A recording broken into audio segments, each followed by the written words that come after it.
Sahabat pembelajar berjumpa kembali bersama Imade Sidiasa belajar jadi guru dalam celotehan. Celoteh kita hari ini membahas mengenai penerimaan siswa baru. Dalam rapat Komisi 10 DPR RI, dengan Mendikdasmen mengungkapkan rencana pergantian sistem penerimaan peserta didik baru dengan nama Sistem Penerimaan Murid Baru. Selain itu, ujian nasional juga dikembalikan dengan format baru dengan istilah tes kompetensi akademik. Kompas TV mengulas masalah ini bersama Wakil Ketua Komisi 10 DPR RI dan Ketua Dewan Pakar FSG. Nah, seperti apa beritanya mari kita simak bersama. Namun sebelumnya bagi sahabat pembelajar yang belum subscribe silahkan subscribe, like, komen dan share channel ini untuk mendapatkan celotehan terupdate.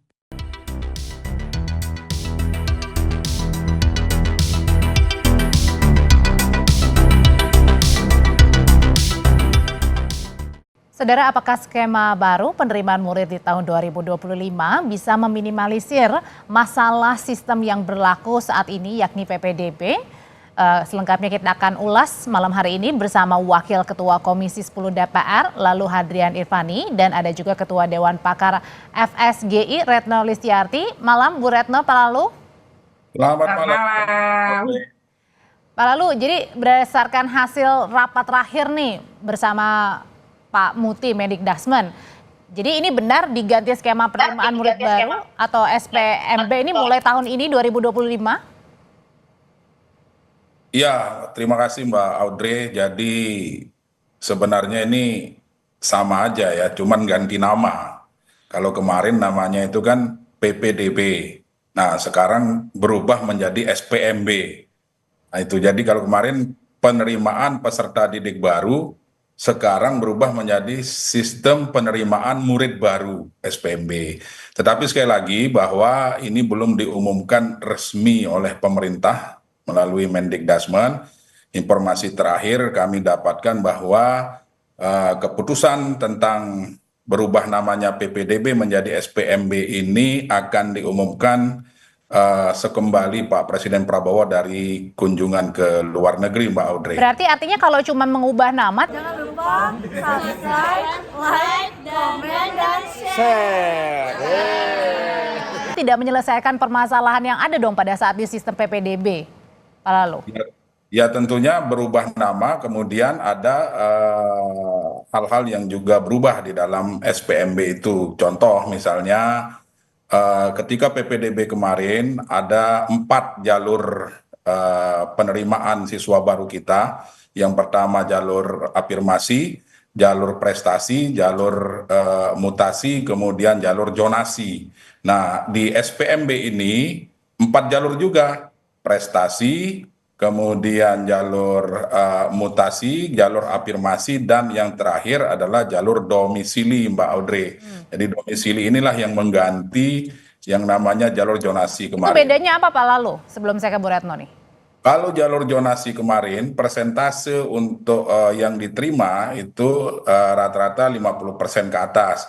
Nah, di rancangan Mendikdasmen hari ini untuk jalur domisili itu untuk SMP, jalur domisili ini dikurangi dari 50% dikurangi 30-40%. Untuk SMA itu dikurangi dari 50% menjadi 30%. Jalur afirmasi dinaikkan, jalur prestasi dinaikkan. Nah, jalur prestasi ini tentu berkoordinasi dengan pihak pemerintah daerah setempat. Artinya dengan pengubahan dari zonasi ke jalur domisili, menurut pandangannya Bu Retno, ini mengurangi masalah yang ada nggak dengan sistem PPDB yang fenomenanya ini banyak terjadi ya, seperti adanya kecurangan, kemudian adanya suap, pemalsuan dokumen, dan lain sebagainya, Bu Retno? Ya, pertama saya rasa ya tetap aja nggak mengurangi ya. Karena kan sebenarnya problem itu muncul ketika sekolah-sekolah negeri ini terbatas. Jadi kalau kita pakai data, sebenarnya daya tampung sekolah negeri misalnya untuk SMA, itu kan hanya sekitar 38% saja. Berarti memang mau bagaimanapun dikotak-kutik sistemnya, selama jumlah 38% ini saja daya tampungnya, ya akan terus jadi masalah. 38% kan berarti 62%-nya harus ke swasta, artinya dia terpental dari PPDB negeri kan. Nah, begitupun SMP dan dengan SD, hanya SD ini aja yang secara jumlah itu memang lebih banyak. Nah, sehingga dia mencapai hampir 70% se-Indonesia. Nah, karena dulu kita punya program gitu ya di zaman Soeharto, SD Impres, itu mengakibatkan SD-SD itu tuh di pelosok-pelosok pun ada SD negeri. Nah, sehingga jumlahnya banyak di SD, relatif nggak akan ada nih model-model kecurangan karena memang memenuhi dan 30%-nya swasta itu orang biasanya nggak keberatan karena banyak juga di SD itu pengen ke swasta. Nah, yang kedua untuk SMP dan SMA, karena apalagi SMA, karena jumlahnya sedikit sekali dari sekolah-sekolah negeri itu mengakibatkan atau berdampak. Misalnya satu kecamatan nggak ada SMA negeri. Nah, lalu mereka ini di kecamatan sebelah ya udah pasti kalah.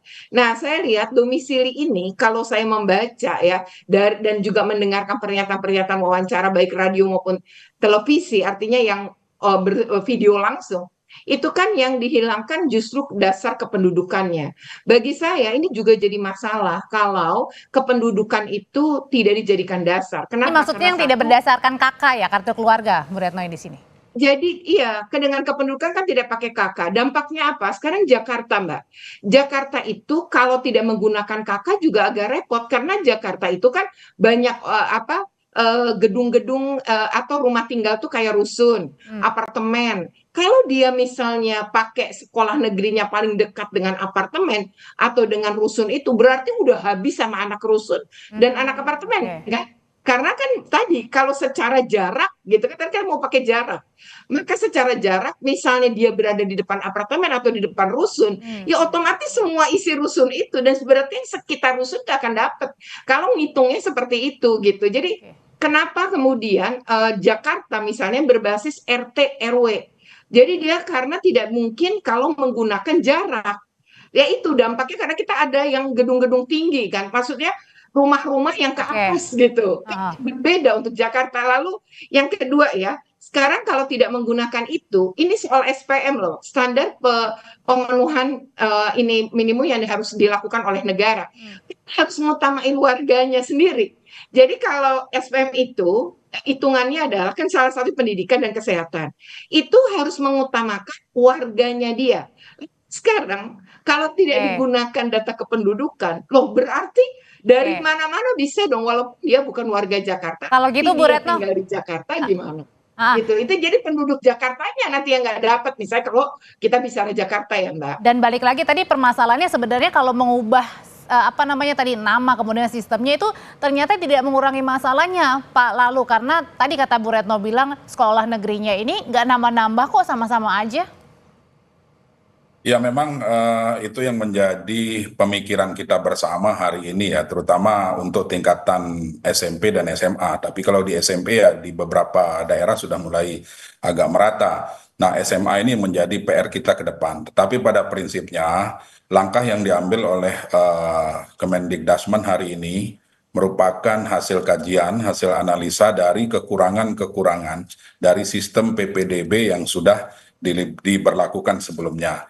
Nah, oleh sebab itu di jalur domisili yang disampaikan tadi itu kami di Komisi 10 DPR RI tetap memberikan garis bawah kepada Mendikbudristek beserta jajaran agar kartu keluarga, kemudian persyaratan administrasi kependudukan lainnya tetap menjadi acuan. Nah, kenapa di situ menjadi keharusan? Karena hal-hal tersebutlah yang menjadi salah satu penyebab dari ricuhnya jalur zonasi kemarin. Tetapi yang perlu kami sampaikan juga bahwa dalam rapat tersebut kami juga menyampaikan kepada Mendikbudristek agar koordinasi dengan pemerintah daerah dilakukan sefleksibilitas mungkin. Jadi betul-betul melibatkan pemerintah daerah hari ini. Contoh di SPMB ini untuk SPMB di tingkat SMA itu karena ada di beberapa daerah di Indonesia ini yang satu kecamatan tidak ada SMA-nya sehingga yang diberlakukan adalah sistem rayon. Nah, jadi sistem rayon ini nanti diatur oleh pemerintah daerah untuk menampung semua calon-calon siswa-siswi baru kita ini agar bisa tertampung. Kalau misalnya nanti tidak tertampung di negeri, maka disitulah peran sekolah-sekolah swasta kita yang hari ini ada di berbagai daerah untuk dimanfaatkan dan diikut sertakan ke dalam. Artinya tapi harus siap lebih mahal juga dong misalnya, kalau misalnya ke swasta kan Pak? Ya, disitulah peran pemerintah hari ini untuk lebih memberikan subsidi juga kepada swasta-swasta kita hari ini seperti Oke, itu. Pak Lalu. Terus swasta-swasta yang tidak high class kan di negara kita hari ini banyak swasta-swasta yang memang bayarannya mahal dengan segala fasilitas yang ada ya tentu itu untuk kalangan menengah ke atas kan begitu. Nah, selain sistem zonasi yang bakal dihapus ya, diubah begitu, ada juga katanya sorotan mengenai yang UN ini akan diterapkan lagi Pak di tahun ini, betul? Jadi ujian nasional itu nanti berubah nama ya. Ini saya menyampaikan konsep aja ini belum tentu menjadi keputusan final. Karena di beberapa kesempatan Pak Mendikbudrismen menyampaikan bahwa harus menunggu keputusan dan persetujuan Presiden Prabowo Subianto. Tetapi di konsepnya ini berdasarkan diskusi kami nih antara Mendikbudrismen dengan Komisi 10, nanti ujian nasional ini berubah nama menjadi tes tes kompetensi siswa, tes kompetensi akademik. Nah itu jadi tes kompetensi akademik namanya. Nah ini kan ujian nasional ini tadinya akan diberlakukan pada tahun 2026. Tetapi banyak pemikiran-pemikiran terutama yang tingkatan SMA itu mulai di bulan November karena TKA ini tidak satu-satunya sebagai alat ukur untuk kelulusan. Nah, jadi ujian nasional dan asesmen nasional ini dikombinasikan menjadi satu, dicari format terbaik kombinasi keduanya ini tidak hanya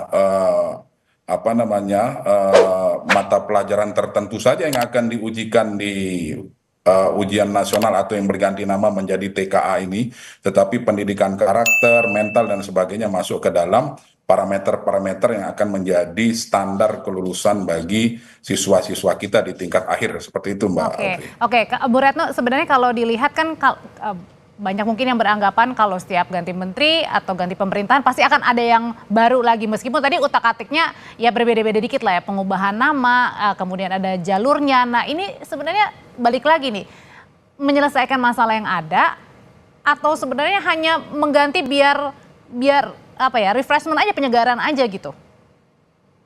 Ya, pertama misalnya ya kalau kita tentang PPDB, kebijakan PPDB misalnya, ini sebenarnya sangat diapresiasi karena ini paling mendekati keadilan dan berdasarkan Konstitusi Republik Indonesia terkait dengan pemenuhan hak atas pendidikan. Hanya saja karena sekolah di SMP dan SMA kurang, maka mestinya programnya pemerintah adalah menambah jumlah sekolah negeri di wilayah-wilayah yang emang kekurangan sekolah negeri, misalnya jenjang SMA dan SMK serta SMP ini agar apa? Ya agar terjadi peningkatan dari angka lamanya belajar. Karena lamanya belajar di Indonesia ini kan tidak sampai 9 tahun ya, hanya 7,9 tahun. Lupa like, comment, subscribe, dan share. Berarti kan tidak lulus SMP. Nah, ini untuk mendorong, maka mestinya memang sekolah negeri ini diperbanyak. Kalau problemnya adalah kecurangan-kecurangan kakak, sebenarnya Jakarta bisa menjadi contoh. Karena Jakarta itu mereka menggandeng Dukcapilnya. Lalu mereka membuat sistem supaya tidak bisa semua orang kemudian mudah melakukan kecurangan dengan memanipulasi kakak. Misalnya saja untuk Jakarta, itu kalau dia adalah adopsi, maka terjadi perubahan bisa mengadopsi saja harus menunjukkan surat mengunggah adopsi itu dari pengadilan mana gitu. Terus kalau kemudian dia itu adalah ikut kakek neneknya, kemudian itu sekian lama, itu akan ditanya kalau dia ikut tante kakek nenek itu akan ditanya. Kemudian apakah ini misalnya ibunya meninggal sehingga ikut kakek nenek, itu ditanya loh surat kematian dan lain. Jadi nggak mudah orang tuh berpindah-pindah terkait dengan PPDB gitu. Orang pindah kakak kan boleh itu haknya, tapi terkait PPDB itu berlapis gitu. Nah itu sebenarnya bisa diatur. Nah tinggal pemerintah daerah mau Oke. nggak ngelakuin itu. DKI itu kecurangan terkait kakak nyaris tidak ada, Jadi semakin bisa kesini tuh salah satu malah jadi nggak percontohan ada ya Bu gitu. Retno Iya ya? harusnya bisa